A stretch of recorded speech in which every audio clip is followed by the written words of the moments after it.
ಎಲ್ಲರಿಗೂ ನಮಸ್ಕಾರ. ಪೂಜಾಸ್ ಕನ್ನಡ ಪಾಕಶಾಲೆಗೆ ಎಲ್ರಿಗೂ ಸ್ವಾಗತ.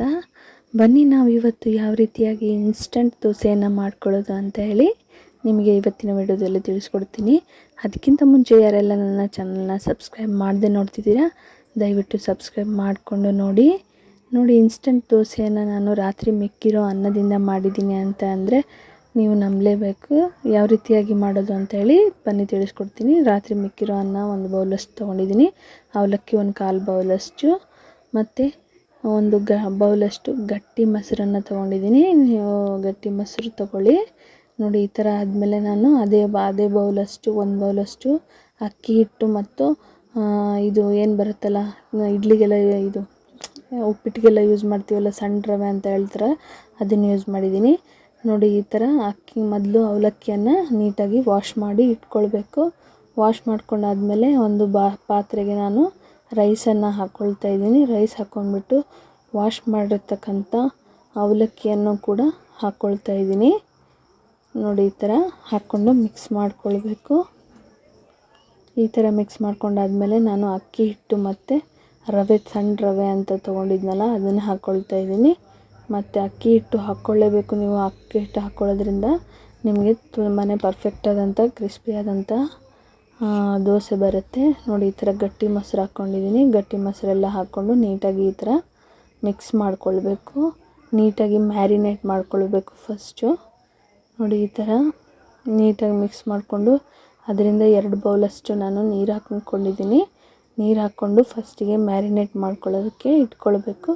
ನೋಡಿ ಈ ಥರ ಮಿಕ್ಸ್ ಮಾಡಿಕೊಂಡು ನೀಟಾಗಿ ಮಿಕ್ಸ್ ಮಾಡ್ಕೋಬೇಕು. ಆಮೇಲೆ ರುಚಿಗೆ ತಕ್ಕಷ್ಟು ಉಪ್ಪನ್ನು ನಾನು ತೊಗೊಂಡಿದ್ದೀನಿ. ಉಪ್ಪನ್ನು ಕೂಡ ಹಾಕಿಬಿಟ್ಟು ನೀಟಾಗಿ ಮಿಕ್ಸ್ ಮಾಡ್ಕೊಳ್ಬೇಕು. ಒಂದು ಸ್ಪೂನಿನ ಸಹಾಯದಿಂದ ನೀಟಾಗಿ ಮಿಕ್ಸ್ ಮಾಡಿಕೊಂಡು ಬ್ಯಾಟರ್ ರೆಡಿ ಮಾಡಿಕೊಂಡು ನೀಟಾಗಿ ಒಂದು 10ರಿಂದ 15 ನಿಮಿಷ ಇದನ್ನು ಪ್ಲೇಟ್ ಮುಚ್ಚಿ ಇಟ್ಕೊಳ್ಬೇಕು. ಅದು ನೆನೆಯೋವರೆಗೂ ಬನ್ನಿ ನಾವು ಸಿಂಪಲಾಗಿ ಒಂದು ಚಟ್ನಿಯನ್ನು ಮಾಡ್ಕೊಳ್ಳೋಣ.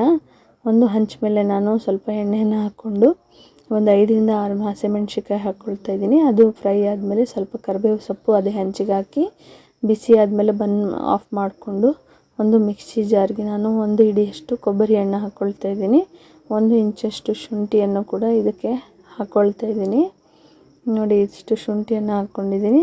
ಸ್ವಲ್ಪ 1 ಇಂಚಷ್ಟು ಹುಣಸೆ ಹಣ್ಣನ್ನು ಹಾಕ್ಕೊಂಡಿದ್ದೀನಿ. ಮತ್ತು 1/4 ಬೌಲಷ್ಟು ಹುರಿಗಡಲೆಯನ್ನು ಹಾಕ್ಕೊಳ್ತಾ ಇದ್ದೀನಿ. ಇದು ಹಾಕ್ಕೊಂಡಾದ್ಮೇಲೆ 1 ಹಿಡಿಯಷ್ಟು ಬೆಳ್ಳುಳ್ಳಿಯನ್ನು ಹಾಕ್ಕೊಳ್ತಾ ಇದ್ದೀನಿ. ಇದು ಹಾಕ್ಕೊಂಡಾದ್ಮೇಲೆ ನಾವು ಹಸಿಮೆಣ್ಸಿಕಾಯನ್ನು ಮಾಡಿದ್ವಲ್ಲ ಅದನ್ನು ಹಾಕ್ಕೊಳ್ಬೇಕು. ಕರಿಬೇವು ಸೊಪ್ಪು ಮತ್ತು ಕೊತ್ತಂಬರಿ ಸೊಪ್ಪನ್ನು ಲಾಸ್ಟಲ್ಲಿ ಈ ಥರ ಹಾಕ್ಬಿಟ್ಟು ರುಚಿಗೆ ತಕ್ಕಷ್ಟು ಉಪ್ಪನ್ನು ಹಾಕಿ ಮಿಕ್ಸಿಯಲ್ಲಿ ಗ್ರೈಂಡ್ ಮಾಡ್ಕೊಳ್ಬೇಕು. ಈ ಥರ ಗ್ರೈಂಡ್ ಮಾಡ್ಕೊಂಡಿರೋದಕ್ಕೆ ಒಂದು ಸಿಂಪಲಾದಂಥ ಒಗ್ಗರಣೆಯನ್ನು ಹಾಕ್ಕೊಳ್ಬೇಕು. ಒಂದು ಸೌಟಲ್ಲಿ ಎಣ್ಣೆಯನ್ನು ತೊಗೊಂಡಿದ್ದೀನಿ ನಾನು. ನೀವು ಒಗ್ಗರಣೆ ಕೊಡೋ ಇದ್ದರೆ ಅದರಲ್ಲೇ ಹಾಕ್ಕೊಳ್ಬೋದು. ನಾನು ಸೌಟಲ್ಲಿ ಮಾಡ್ಕೊಳ್ತಾ ಇದ್ದೀನಿ. ಸಾಸಿವೆ ಮತ್ತು ಜೀರಿಗೆಯನ್ನು ಹಾಕ್ಬಿಟ್ಟು ಅದು ಸಿಡಿದಾದ್ಮೇಲೆ ಕರಿಬೇವು ಸೊಪ್ಪು ಹಾಕ್ಕೊಳ್ಬೇಕು. ಕರಿಬೇವು ಸೊಪ್ಪು ಹಾಕ್ಕೊಂಡು ನೀಟಾಗಿ ನಾವು ಮಾಡಿರ್ತಕ್ಕಂಥ ಚಟ್ನಿಗೆ ಒಗ್ಗರಣೆ ಕೊಡಬೇಕು. ನೋಡಿ ಈಗ ಬ್ಯಾಟರ್ ರೆಡಿಯಾಗಿದೆ. ಈ ಬ್ಯಾಟರ್ನ ನಾನು ಮಿಕ್ಸಿ ಜಾರಿಗೆ ಹಾಕ್ಕೊಳ್ತಾ ಇದ್ದೀನಿ. ಮಿಕ್ಸಿ ಜಾರ್ಗೆ ಈ ಥರ ಹಾಕ್ಕೊಂಡ್ಬಿಟ್ಟು ನೀಟಾಗಿ ಗ್ರೈಂಡ್ ಮಾಡ್ಕೊಳ್ಬೇಕು. ತುಂಬಾ ನೀರು ಹಾಕಿ ಗ್ರೈಂಡ್ ಮಾಡ್ಕೊಳ್ಬೇಡಿ, ತುಂಬಾ ತೆಳುವಾಗಿಬಿಡುತ್ತೆ, ಇಲ್ಲಾಂದರೆ ಸರಿಯಾಗಲ್ಲ.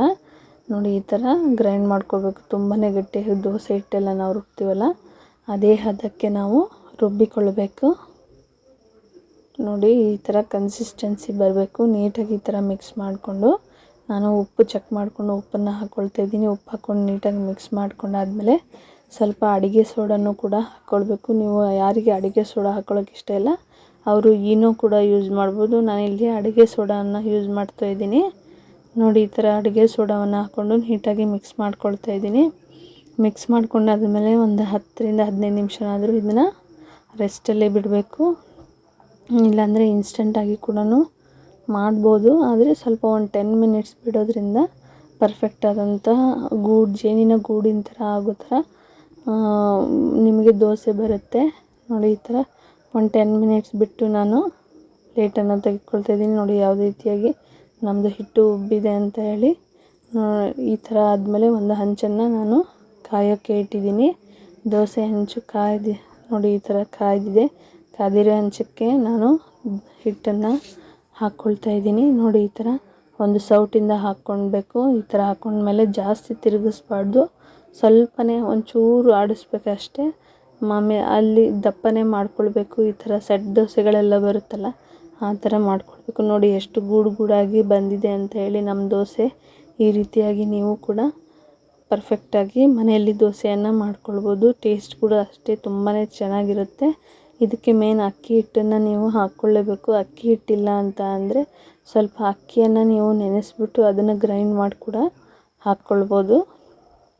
ನೋಡಿ ಎಷ್ಟು ಪರ್ಫೆಕ್ಟಾಗಿ ಬಂದಿದೆ ಅಂತ ಹೇಳಿ. ಈ ರೀತಿಯಾಗಿ ನೀವು ಒಂದು ಕಡೆ ಬೇಯಿಸಿ ಸ್ವಲ್ಪ ಎಣ್ಣೆ ಹಾಕಿ ಬೇಯಿಸಿದಾದ್ಮೇಲೆ ಇನ್ನೊಂದು ಕಡೆ ನೀಟಾಗಿ ಈ ಥರ ನೋಡಿ ಎಷ್ಟು ಚೆನ್ನಾಗಿ ಬಿಚ್ಕೊಳ್ತಾ ಇದೆ ಅಂಥೇಳಿ ಈ ಥರ ನೀವು ಹಾಕ್ಕೊಳ್ಬೋದು. ನೋಡಿದ್ರಲ್ಲ ಎಷ್ಟು ಪರ್ಫೆಕ್ಟಾಗಿ ಬಂದಿದೆ ಅಂತ ಹೇಳಿ.